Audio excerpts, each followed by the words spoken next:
すげえ元に戻ったじゃん。みんな本当にご苦労様。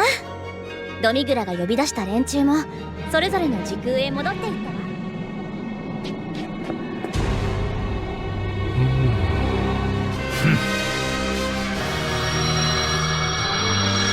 Hit stops hearts from attacking both Kaioshins of time.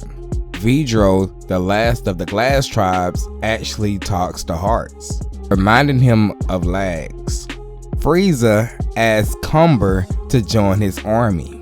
Yeah, this chapter for Super Juggernaut Heroes is crazy when it comes to the dialogue. That's right, the manga chapter came out and I have rough translations for it as of now. Make sure to drop a like and watch this video all the way to the end. As you can see in the cover photo, it pretty much shows a lot of the characters that we haven't seen in a while. Golden Frieza, Golden Metal Cooler, Turles, and many others. It appears that we are treated with scenes from the past. And when I say past, I mean somewhere between 70 to 75 million years ago. We're treated with a younger Demigra. But in this picture, he still kind of looks old. But he is over 75 million years old. You see, 75 million years ago, Ios was the current Supreme Kai of Time, and Demigra was approached to become her heir. But back then, he did not feel qualified to become the Kaioshin of Time. Because of his decision, 2 divine bird eggs were laid at that time. And from those 2 eggs, Mechikabra and Konoha were born from those eggs.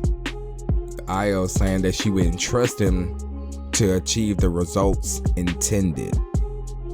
So on the contrary, Demigra actually became a disciple of the current Supreme Kai of Time, Konoha. But Mechikabra did not like that he wanted a disciple as well. So thus it was implied that he had planned to steal the throne as the Supreme Kai of Time. Demigra would begin to overhear conversations like that, and he would begin to want to be the Supreme Kai of Time as well. Everybody wants that position. Everyone wants to rule over time.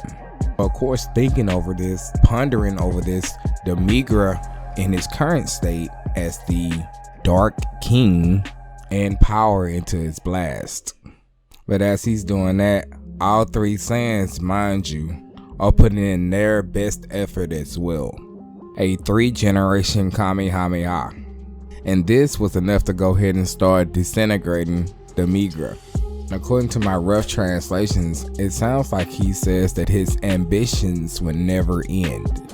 As Ios and Konoha celebrate, Ios also realizes that Demigra's henchmen have also disappeared and that she really can't feel safe.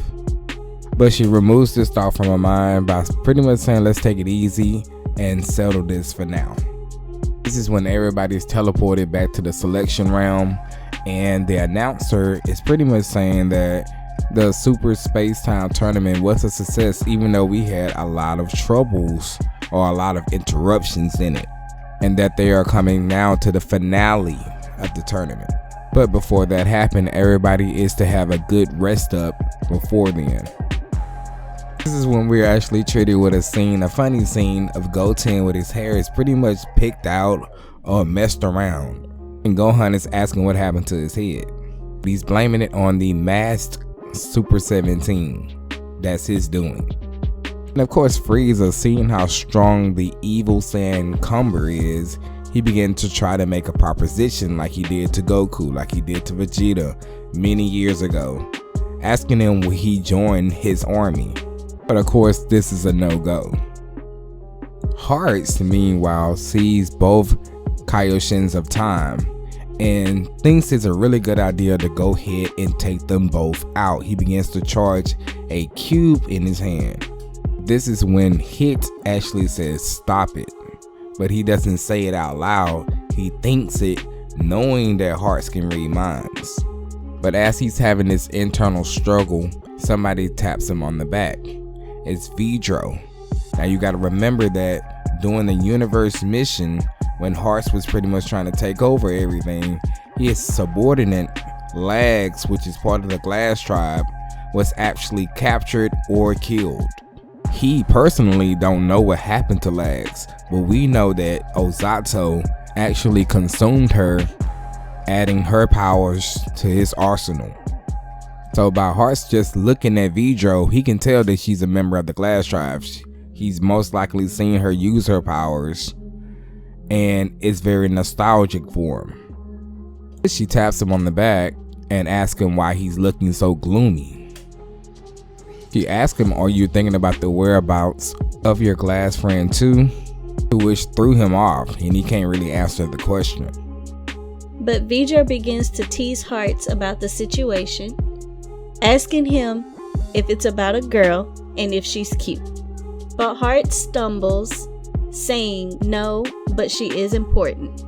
While laughing it off, he tells Vidro that she's just a normal girl. Vidro goes to Yamcha, her lover, and tells him if he gets married, he can stay forever. The Gohans see this, and when I say Gohans, I really mean Capsule Corp Gohan, Xano Gohan, as well as the Future Warrior in Black Gohan. They all looking at this. CC Gohan begins to mimic it, saying, Yamcha, will you marry me? He's teasing him. While Xano Gohan just pretty much stands in the back looking at all this. The Future Warrior in Black Gohan begins to say congratulations to Yamcha and Vidro. Vidro says thank you for the congratulations, but tells Yamcha the waiting will be in another 1200 years. And the reasoning for this long wait is because her tribe, the Glass Tribe, requires marriage to reach a certain age.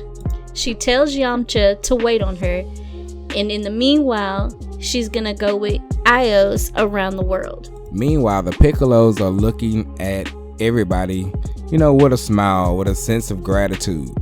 The Namekian warrior in Black Piccolo begins to tell the other Piccolo, the one we know, that it's true that he is a worthy disciple of his.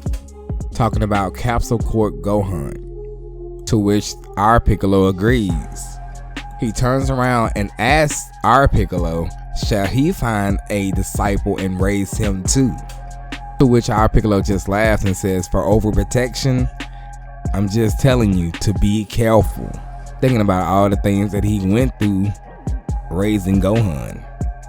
Just like in a promotional anime, the Xano's version of Trunks, the Time Patroller version of Trunks, and the Future Warrior in Black Gohan have their moment, saying that it's nice to meet one another, even though they started off by fighting. I feel like the promotional anime had more meaning to it because he called him Mr. Gohan in this manga chapter.